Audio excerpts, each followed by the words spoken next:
여러분 주부를 참고하실 때 여러분 앞에 교회 소식 전하겠습니다. 올해 우리 교회 표어가 with, 하나님과 함께, 이웃과 함께입니다.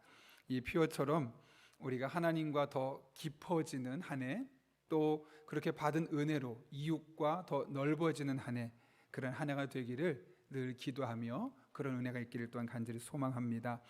그래서 우리가 말씀과 함께 철로 역정 천일 동안 하루에 성경을 한 장 읽고 새벽마다 그 말씀을 여러분 앞에 나눕니다.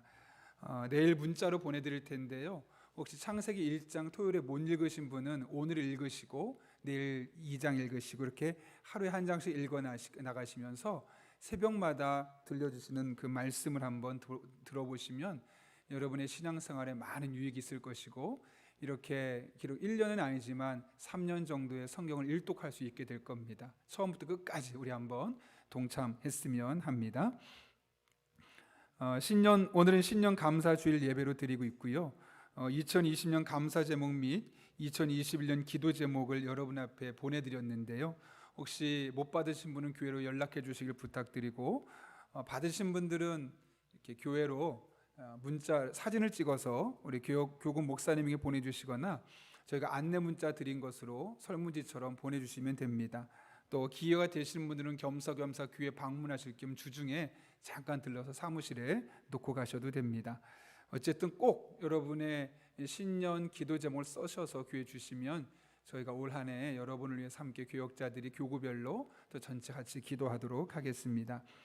1월 첫째 주간인데 여전히 사회적 거리두기가 2.5단계로 2주 동안 더 유지되기로 되어 있어서 1월 셋째 주까지는 온라인으로 모든 예배가 제공됩니다. 오전 예배, 또 교회 학교 새벽기도 외 수요기도 외 온라인으로 제공되고 있는데요, 홈페이지를 꼭 살펴보시면서 또 유튜브에 보시면서 교회에 꼭 구독하시고 적극적으로 여러분 신앙생활에 유익한 시간 되었으면 좋겠습니다. 오늘 오후 찬양 예배 시에 재직 세미나가 온라인으로 있습니다. 유튜브로 제가 방송하게 되는데요, 서리 집사 이상 되시는 분들은 다 참석해 주시고 제가 가능한 한 짧게 하도록 하겠습니다. 그러나 이 코로나 시대에 우리가 좀 알아야 될 것들, 또 인식해야 될 것들, 또 그리스도인으로 마땅히 해야 될 것들에 대해서 잠깐 나누는 시간 가지려고 합니다.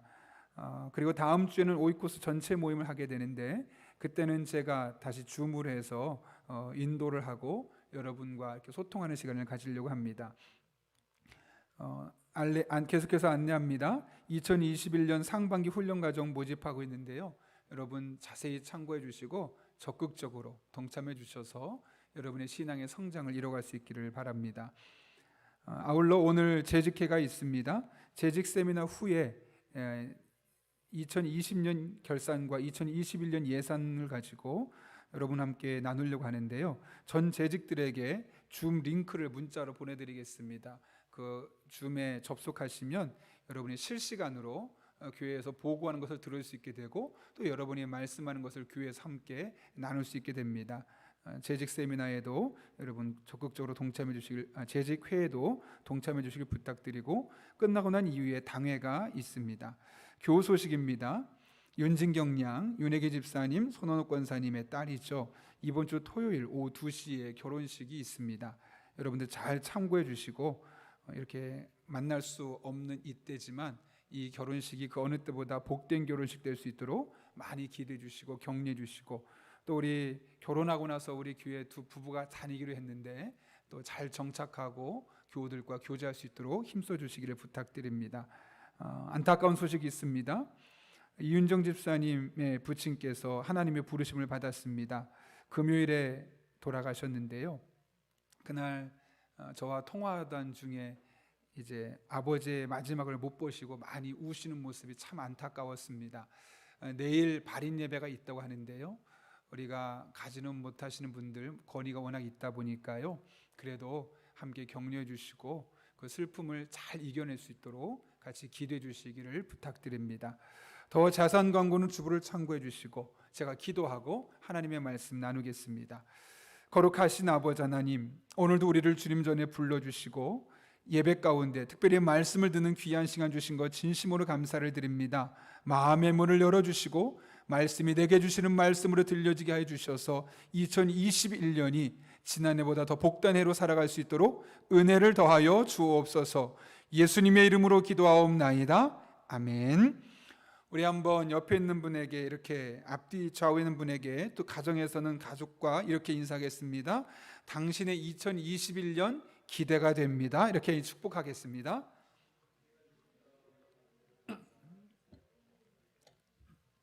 네, 여러분이 2021년이 기대가 됩니다.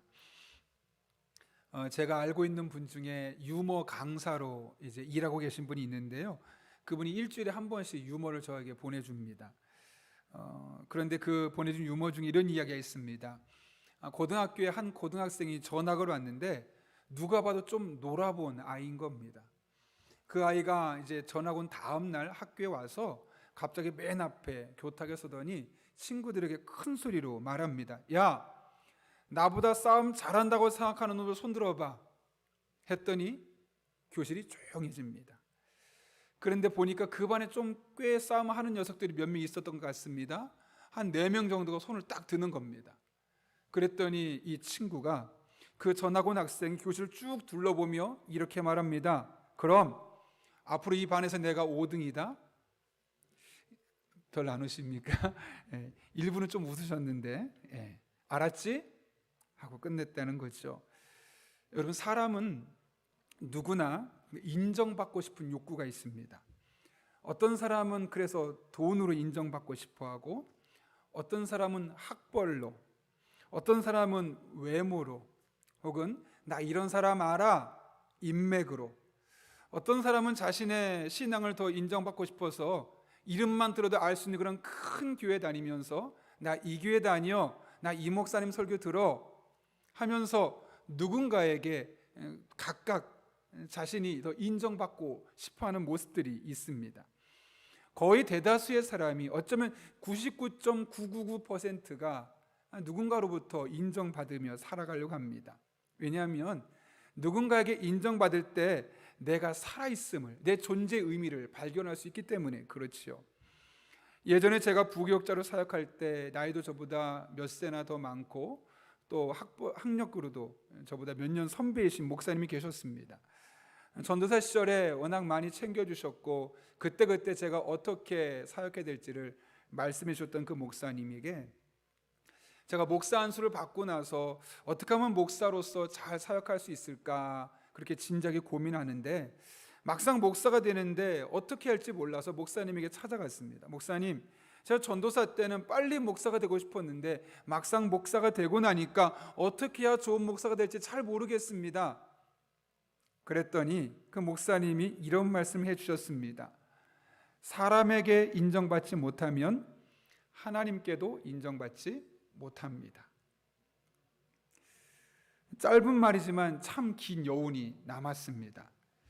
이 말을 오해하면 안 됩니다.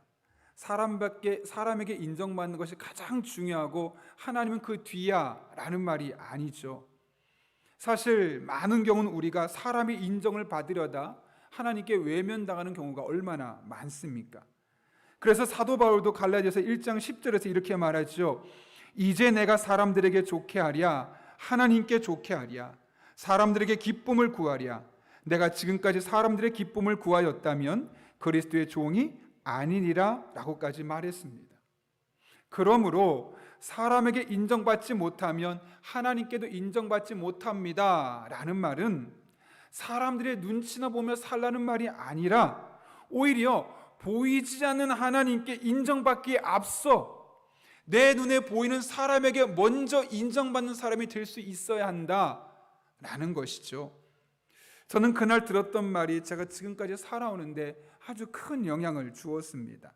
그래서 나름대로 그때부터 하나님 보시기에 좋은 사람이 되려고, 무엇보다 먼저 사람들한테도, 만나는 사람들에게 인정받는 사람이 되려고 노력해 왔던 것 같습니다.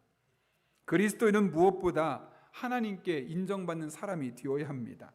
그러나 그에 앞서 눈에 보이는 사람들에게 먼저 인정받는 사람이 될 수 있어야 하지요. 그럴 때 우리는 하나님과 사람 모두에게 인정받는 진정한 그리스도인으로 살아갈 수 있는 겁니다. 우린 지난 송년 주일 예배 때 엘리의 두 아들에 대해서 살펴보았습니다. 그들은 어떻게 보면 다른 사람들에 비해서 훨씬 더 잘 될 수 있는 그런 영적으로 유리한 조건을 가지고 있었던 사람들입니다.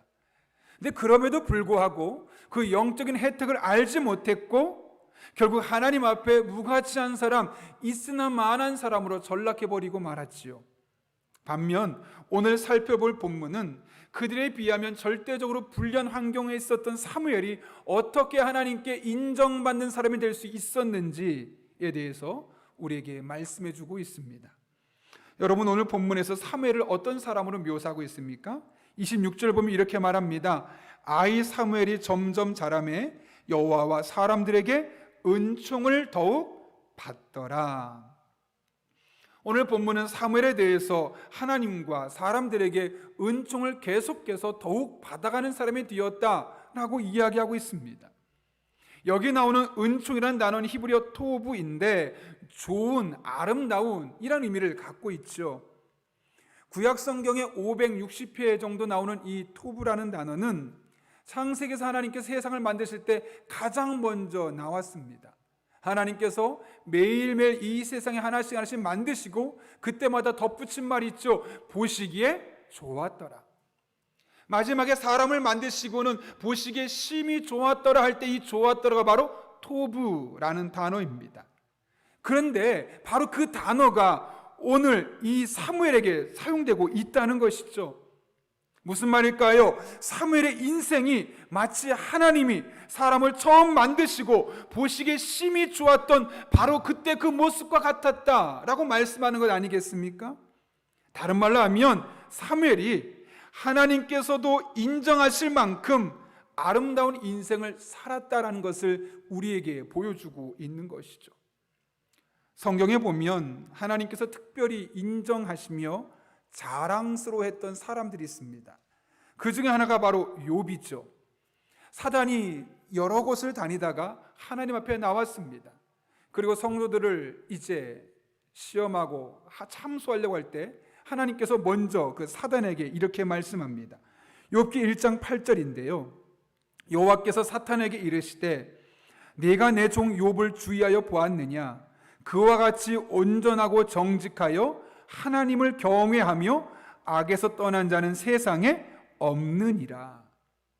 여러분, 이게 무슨 말입니까? 하나님께서 먼저 사단 앞에서 욥을 칭찬하고 있는 겁니다. 욥을 자랑하고 있는 겁니다. 너 욥 알지? 이렇게 아름답게 이렇게 특별한 사람이야 라고 하나님께서 먼저 자랑스럽게 칭찬하고 계신 것이죠. 사무엘도 마찬가지라는 겁니다. 하나님께서 사무엘의 신앙을 인정하셨다라는 것은 사무엘을 자랑스러워했다는 것 아니겠습니까? 이 말씀을 묵상하는 가운데 순간 그렇다면 나는 어떤가? 하나님이 욥도 사무엘도 자랑스러워하고 그의 믿음을 인정해 주셨는데 그럼 나는 어떤가? 나는 하나님이 자랑스러워할 만한 사람인가? 아니면 부끄러워서 저 뒤에 숨겨놓고 싶은 사람인가? 생각을 해보게 되었습니다. 그러면서 소원이 하나 생겼습니다. 그것은 하나님 보시기에 자랑스러운 사람이 되는 겁니다. 많은 목사가 있을 때 만약 저를 소개한다면 저 뒤에 숨겨놓고 싶은 사람이 아니라 저 앞에 내놓고 싶은 사람이 되었으면 하는 그런 소원이 생겼습니다. 뿐만 아니라 우리 교우들이 보기에도 자랑할 수 있을 만한 목사가 되어야겠다라는 마음을 갖게 되었습니다. 욥처럼 사무엘처럼 어디에 놓아도 하나님이 자랑하고 사람들이 자랑할 만한 목사가 되어야 하지 않겠는가라고 결단하는 시간을 갖게 되었던 것이죠. 그렇다면 여러분은 어떠십니까? 여러분은 여러분의 배우자가 보기에 자랑스러운 남편입니까? 여러분의 배우자가 보기에 자랑스러운 아내이십니까? 한 걸음 나아가서 여러분의 자녀들이 보기에 여러분의 신앙을 자랑할 만 하십니까? 바라기는 올 한 해 저도 여러분도 하나님 보시기에 또 우리의 가까운 지인들이 보기에 자랑할 만한 그런 믿음의 사람들이 될 수 있기를 예수님의 이름으로 축원합니다. 그런데 여러분, 그런 생각이 들지 않으십니까? 아이 사무엘이 어떻게 하나님께서 인정하고 자랑할 만한 사람이 되었을까? 오늘 본문 26절은 이렇게 말하죠. 같이 한번 읽어볼까요? 읽습니다. 시작. 아이 사무엘이 점점 자라매. 오늘 본문을 인과관계, 즉 원인과 결과의 관계로 한번 살펴보면 좋겠습니다.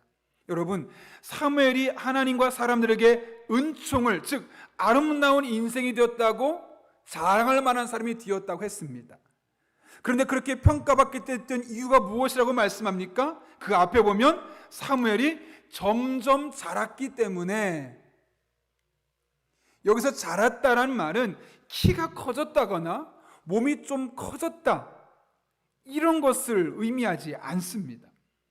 본문에서 말하는 자라매라는 단어는 히브리 할라크인데, 이 단어는 가고 있다, 걸어가고 있다라고 번역됩니다.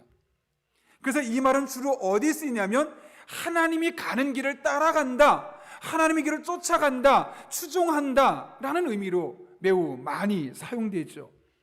대표적으로 열왕기상 3장 14절에 보면 이렇게 기록되어 있습니다.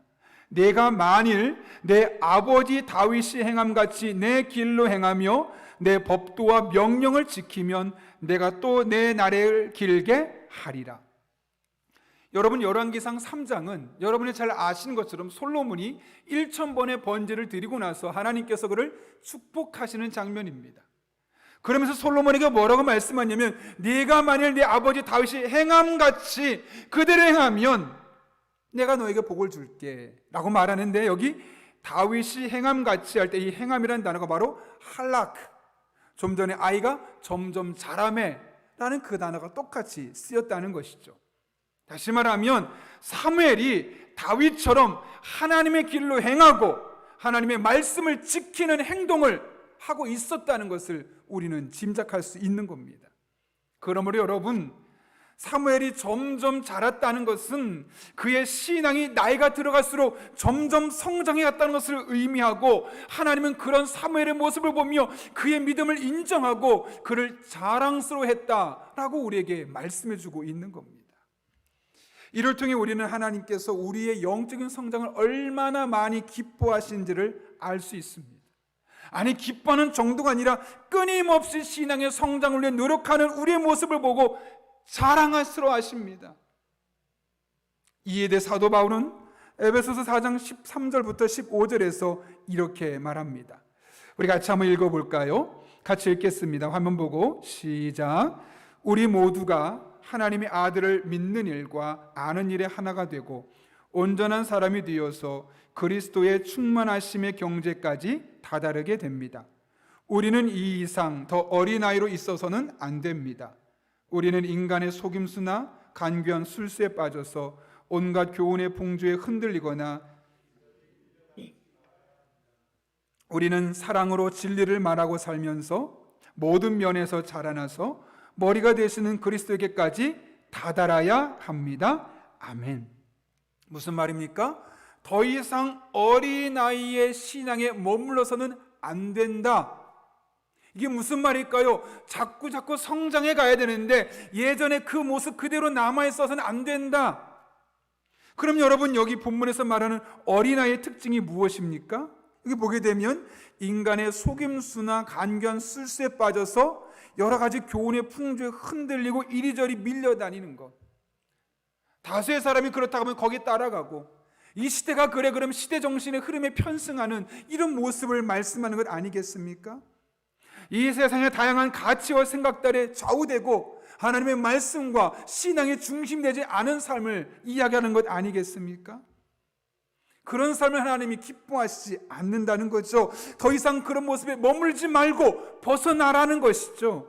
왜요? 그런 것은 하나님이 기뻐하지 않을 뿐만 아니라 하나님을 슬프게 만들기 때문에 그렇습니다. 몇 개월 전에 책이 완전히 절판이 되어서 제가 출판사의 허락을 받고 장신대에서 빌려서 이 복사를 한 책이 하나 있습니다. 제목이 제발 좀 성장하라 라는 책인데요, 데이비드 레이븐힐이라는 분이 쓴 책입니다. 그 책을 보게 되면 이 책을 쓰게 된 이유를 설명한 그런 예화가, 그분의 경험담이 하나 나와 있는데요, 중년의 그리스도인이었던 헬렌과 길버트 도일 부부는 자기의 자녀가 3명이 있음에도 불구하고 무려 50여 명 되는 수양 자녀들을 삼을 정도로 그렇게 자신의 가족뿐만 아니라 다른 이들을 돌아보는 일에 열심히 있던 사람들이었습니다. 근데 어느 날 전화가 온 겁니다. 복지사에게 한 아이를 좀 맡아줬으면 좋겠습니다. 알고 봤더니 그 아이는 조산아입니다. 엄마가 16살에 아이를 낳았는데 무려 6개월 만에 아이를 낳은 겁니다. 그래서 출산 당시에 몸무게가 750g밖에 안 되었고 지금도 겨우 1.5kg밖에 되지 않았다는 것이죠. 그런 아이를 받으려는 사람이 거의 없었습니다. 그래서 그 두 부부는 자신들이 앞서 그 아이를 받아들였습니다. 남편은 밖에서 일하고 아내는 그 아기를 위해서 우유를 먹이고 틈이 날 때마다 기도하는 겁니다. 아이가 건강하게 자랄 수 있게 달라고, 비록 태어날 땐 이렇게 힘겹게 어렵게 불리하게 태어났지만 우리 가정을 통해 이 아이가 잘 자라날 수 있도록 그렇게 기도하며 아이를 키웠습니다. 그러나 아기가 집에 온 지 6주가 되었을 때 아이의 눈이 돌아가더니 갑자기 기절해버린 겁니다. 급하게 병원으로 데려갔지만, 그래서 다행히 아이가 깨어났지만 4주 후에 똑같은 증상으로 아이가 다시 또 기절해버렸습니다. 눈이 뭔가 이상해서 의사 선생님을 통해 알아봤더니 아이의 눈이 이미 실명했다는 겁니다. 그 아이는 로웬 증후군으로 확인되었는데요, 이 로웬 증후군은 발육이 지연되고 뇌에는 발달 장애가 나오게 되고 선천적으로 좌우의 눈이 백내장과 녹내장이 있게 되어서 결국 실명하게 만드는 그런 질병이라는 것이죠. 근데 그런 아이를 데리고 온 겁니다. 지속적으로 돌아보았습니다. 아이는 거의 움직이지 못했고 먹는 것도 힘들었죠. 부부가 계속 붙어서 그 아이를 케어해야만 했고 소화할 수 있는 것은 겨우 물 혹은 우유밖에 없었습니다. 아이의 몸 상태는 점점 악화되어 갔습니다. 생후 7개월 된 아이의 몸무게가 겨우 3kg밖에 안 되었죠. 그런데 그런 아이가 폐렴까지 걸리게 된 겁니다. 그렇게 약해질 대로 약해졌던 아이는 결국 인큐베이터 안에서 마지막 한숨을 쉬고 호흡을 멈추고 말았습니다. 아이의 장례식을 집도하고 성도들에게 보다 구체적으로 그들의 삶에 있었던 이야기를 들었던 레이븐힐 목사는 그 성도들이 아이를 장례 치르는 그 현장에서 흘렸던 눈물을 보면서 하나님 아버지의 눈물을 볼 수 있었다라고 말합니다.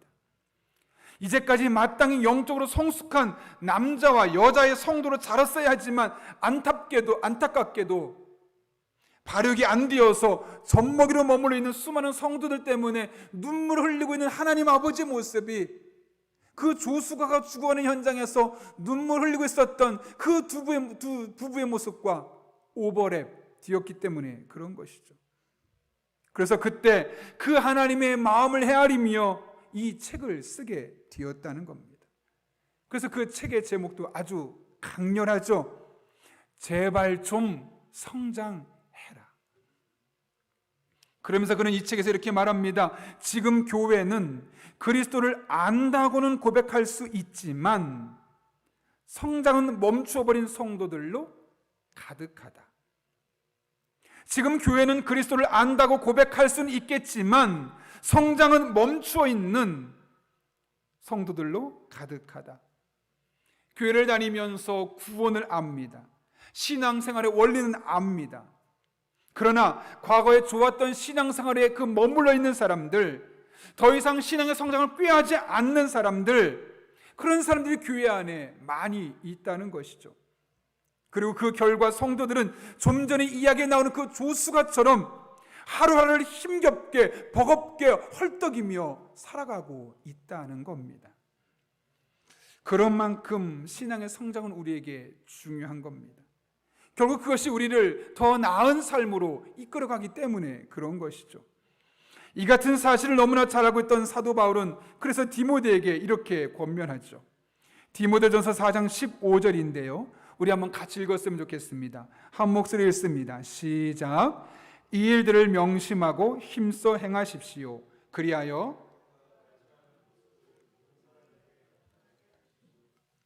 그대 자신과 그대 가르침을 살피십시오.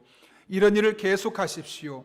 이렇게 함으로써 그대 자신도 구원하고 그대의 말을 듣는 사람들도 구원할 것입니다. 아멘. 자신의 신앙이 발전하고 있다는 것을 나만 아는 것이 아니라 다른 사람도 볼 수 있을 만큼 그 모습을 보여주어야 한다. 한순간을 끝나는 것이 아니라 어떻게 이런 일을 계속하라고 우리에게 권면하고 있습니다. 여러분, 그리스도인의 신앙의 종착지는 없습니다. 끝까지 달려가는 겁니다. 죽을 때까지 성장하는 겁니다. 그렇게 죽을 때까지 우리의 신앙의 성장을 위해서 우리는 노력해야만 하는 것이죠. 1월 1일 날 저희 가족들과 함께 예스24라는 중고 서점, 꽤 큰 그 서점이 있어서 그곳을 방문했습니다. 새해 첫날인데 정말 많은 사람들이 있었고, 정말 옆에 이 부대끼면 안 될 정도로 너무나 많은 사람이 그 안에 있었습니다. 그 중에 어떤 사람은 이미 책을 대여섯 권을 사려고 옆에 쌓아놨는데, 그 옆에는 아이들과 함께 넌 어떤 책 사고 싶니? 서로 대화를 나누면서 사고 싶은 책을 고르고 있는 부모도 있고, 어떤 사람은 제가 들어갔다가 나올 때까지 한 자리에서 책을 계속 한 40-50분 이상을 읽고 있는 사람도 있었습니다. 서점을 나오면서 제가 저희 아이들에게 질문했습니다.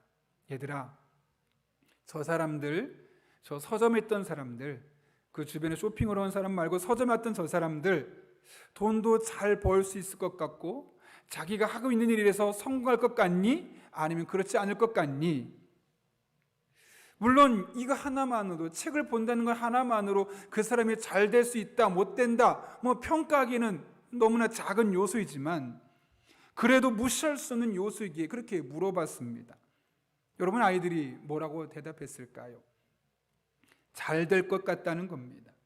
이유는 너무나 선명합니다. 저렇게 노력하는데 잘 되지 않을 수 없다는 것이죠.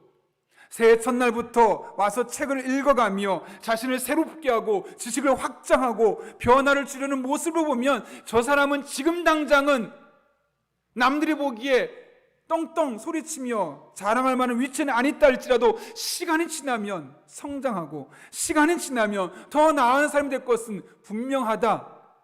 그것은 세월을 많이 산 저뿐만 아니라 이제 10대인 청소년이 보아도 너무나 눈에 자명하게 보이는 원리였던 겁니다. 오늘날 정말 많은 사람들이 성공하기 위해, 더 높은 자리에 올라서기 위해 얼마나 많이 노력합니까? 그리스도인들도 예외는 아닙니다. 그런데 그렇게 많이 노력하지만 정말 나의 신앙의 성장을 멈추지 않기 위해 노력하는 사람은 그렇게 많지 않습니다. 어제 신앙에 만족합니다. 과거에 가장 빛났던 순간, 그때의 추억을 곱씹으며 마치 내가 여전히 그런 신앙 상태에 머물러 있는 것처럼 살아가려는 사람이 얼마나 많은지 모릅니다. 그런데 여러분, 우리의 신앙은 정체되어서는 안 됩니다. 그러면 우리의 신앙생활에 동맥경화가 일어날 수도 있는 것이죠. 그러므로 여러분, 여러분의 영적인 현재 상황에 만족하지 마시길 바랍니다. 우리 현재 여러분의 영적인 상태에 대해서 거룩한 불만족을 가지고 더 성장하기 위해서 노력할 수 있는 분들 되기를 바랍니다. 말씀 읽기에 동참하고 양육과정에 참여하며 한번 기도에 더 힘써 보십시오. 그렇게 여러분이 사무엘처럼 신앙의 성장을 위해 꾸준히 계속해서 지속해서 나아가게 된다면 여러분의 인생이 토부, 하나님 보시기에 아름다운 인생, 그리고 하나님과 사람들이 보기에 자랑스러운 여러분의 모습으로 바뀌어가는 것을 경험하게 될 것입니다. 저도 여러분도 올 한 해 그런 하나님의 은혜 날마다 순간마다 경험할 수 있기를 예수님의 이름으로 축원합니다. 함께 기도하겠습니다. 이 시간 기도할 때 우리가 오늘 말씀을 기억하며 하나님 앞에 정말 간절한 마음으로 기도하면 좋겠습니다. 여러분, 사무엘이 어떻게 하나님과 사람 앞에 인정받고 자랑할 만한 사람이 되었다고요? 끊임없이 하나님의 뜻을 따라가고 말씀을 따라가고 신앙적으로 성장했기 때문이었습니다. 우리도 지난해보다 나아져야 되겠습니다. 올 한해 그런 마음을 갖고 말씀 읽기에 동참하고 기도 생활에 동참하고 교회 안에 펼쳐져 있는 수많은 다양한 양육 과정에 동참하는 과정을 통해 우리 한 사람 한 사람이 정말 하나님 앞에 자랑할 만한, 하나님이 인정하는 그런 믿음의 사람으로 세워질 수 있게 달라고, 그렇게 결단하게 해주시고 그렇게 실행할 수 있는 실행력까지 우리에게 달라고, 그리고 올 한 해 하나님 앞에 간절하게 기도할 제목들 붙들고 기도할 때 하나님 앞에 이 기도 응답을 통해 영광 돌리는 그런 복된 한 해 될 수 있게 달라고, 이와 같은 두 가지 기도 제목 가지고 하나님의 은혜를 삼아하며 간절한 마음으로 기도하겠습니다. 거룩하신 아버지 하나님, 하나님의 은혜를 삼아하며 또 한 주를, 아니 1년을 시작할 수 있도록 인도해 주시는 데 진심으로 감사를 드립니다. 하나님을 바라봅니다. 찬양합니다. 의지합니다. 신실하신 하나님께서, 살아계신 하나님께서 친히 함께 해주셔서 우리 한 사람 한 사람이 어제 신앙에 머물러 있지 않게 하여 주옵소서. 2020년보다 2021년의 신앙이 더욱더 성장하게 하시고 발전하게 하시고, 그렇게 하나님과 사람 보기에 자랑할 만한, 인정할 만한 믿음의 사람 될 수 있도록 하나님 아버지 역사하여 주옵소서. 그 속에 하나님의 은혜를 경험하기 원합니다. 하나님의 살아계심을 경험하기 원합니다. 하나님의 임재를 경험하기 원합니다. 순간순간 공급하시는 지혜를 경험하기 원합니다. 하나님 우리를 그렇게 붙잡아 주셔서 올 한 해 우리가 놀랍게 성장하게 하시고, 그렇게 성장하는 것에 만나주시는 하나님의 은혜를 삶으로 날마다 경험하게 하여 주옵소서. 또한 간절한 마음으로 기도하며 한 해를 나아가기 원합니다. 2020년에도 우리가 열심으로 기도하며 살아왔지만 2021년엔 더 기도하며 더 하나님의 은혜를 삼아며 함께 사랑을 나누며 나아갈 때 신앙의 성장 있게 하시고 기도 응답 있게 하시고 하나님의 임재를 경험하는 그런 복된 예배자들이 될 수 있도록 하나님 아버지 역사하여 주옵소서. 하나님을 바라보며 의지하며 믿음으로 살기를 결단하는 주의 종들의 삶 가운데 신실하게 역사하여 주옵소서. 하늘의 은혜를 삼합니다. 주님 인도하여 주옵소서. 거룩하신 아버지 하나님, 오늘도 신년 감사 예배를 통해 우리를 예배 자리를 불러주시고 찬송과 기도와 말씀을 통해 하나님과 더욱더 가까워질 수 있는 은혜 주신 것 진심으로 감사를 드립니다. 오늘 주신 말씀 오늘로 끝나지 않게 하시고 2021년 우리의 신앙의 이정표가 되고 목적지가 되게 도와주셔서 날마다 우리의 신앙의 성장을 위하여 부단히 노력하는 주의 종들 되게 하여 주옵소서. 그럴 때 하나님께서 인정하는, 하나님께서 자랑할 만한 사람 될 수 있도록 우리 성도들의 삶 가운데 풍성한 은혜로, 능력으로, 지혜로 역사하여 주옵소서. 결단합니다. 그러나 결단을 끝나지 않게 하시고 삶으로 나타날 수 있도록 실행력도 우리에게 겸비하여 주옵소서. 아버지 하나님, 올 한 해는 2021년을 맞이하며 성경을 읽고 더욱더 말씀으로 가까워지고 기도를 통하여 하나님의 살아계심을 경험할 수 있기를 원합니다. 우리 성도 한 분 한 분이 그렇게 하나님 앞에 나갈 때 2020년과 또 다른 영적인 변화와 전환점, 성장을 경험할 수 있도록 주님이 인도하여 주옵소서. 함께 하실 줄로 믿사옵고 예수님의 이름으로 기도하옵나이다. 아멘.